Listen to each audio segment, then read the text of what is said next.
He said, Abba, Father, for you all things are possible. Remove this cup from me, yet not what I want, but what you want. They went to a place called Gethsemane, and he said to his disciples, sit here while I pray. He took with him Peter and James and John, and began to be distressed and agitated. And he said to them, I am deeply grieved, even to death. Remain here and keep awake. And going a little further, he threw himself on the ground and prayed that, if it were possible, the hour might pass from him. He said, Abba, Father, for you all things are possible. Remove this cup from me, yet not what I want, but what you want. He came and found them sleeping, and he said to Peter, Simon, are you asleep? Could you not keep awake 1 hour? Keep awake and pray that you may not come into the time of trial. The spirit is indeed willing, but the flesh is weak. And again he went away and prayed, saying the same words. Once more he came and found them sleeping, for their eyes were heavy, and they did not know what to say to him. He came a third time and said to them, Are you still sleeping and taking your rest? Enough. The hour has come. The Son of Man is betrayed into the hands of sinners. Get up. Let us be going. See, my betrayer is at hand.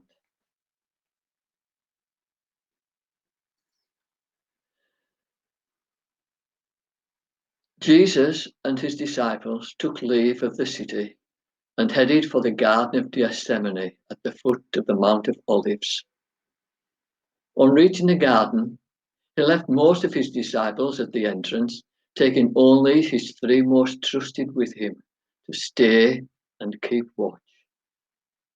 Perhaps all he wanted was their presence.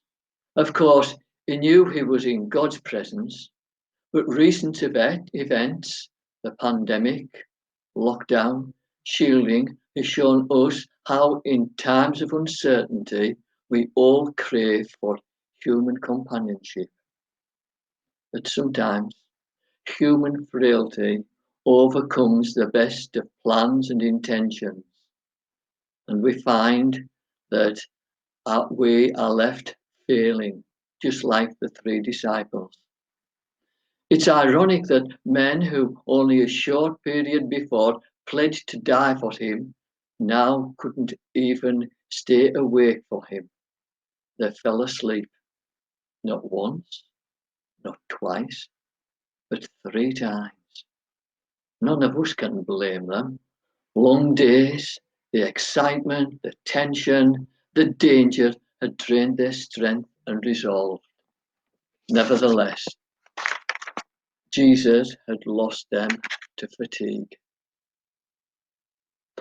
More than the presence of his disciples, Jesus needed the assurance of God's presence as he battled with the inner struggle which he was going through, and the knowledge of what lay before him.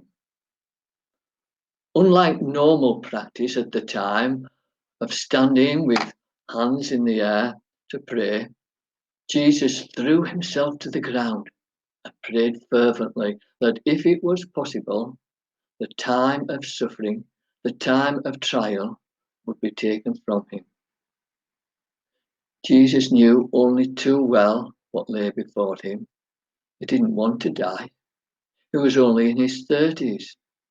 He had plenty of life left for mission. If there was another way, could it not be that? He was appealing not to some impersonal, distant deity, but to Abba. We would say, Dad. It was personal. It was family. Jesus shared our humanity, and as it is for us, so it was for him. There are tasks which are more suitable to our natural inclinations. There are other tasks that are contrary to them. It would be wonderful if we could only do the things which come naturally and which we enjoy doing. But life's not like that, is it? There are times when the only way to serve God and His purpose is to do what we'd naturally do and what we'd like to do. But there were other times when to do the right things meant to do things that we didn't feel comfortable with, that felt bad. So it was with Jesus. He needed his Father's assurance and support, and so do we, more so. We may not have such a drastic task ahead of us to fulfill like Jesus had, thank God for that. But whenever we are called to do something challenging for God, which we'd rather not do, turn to Him.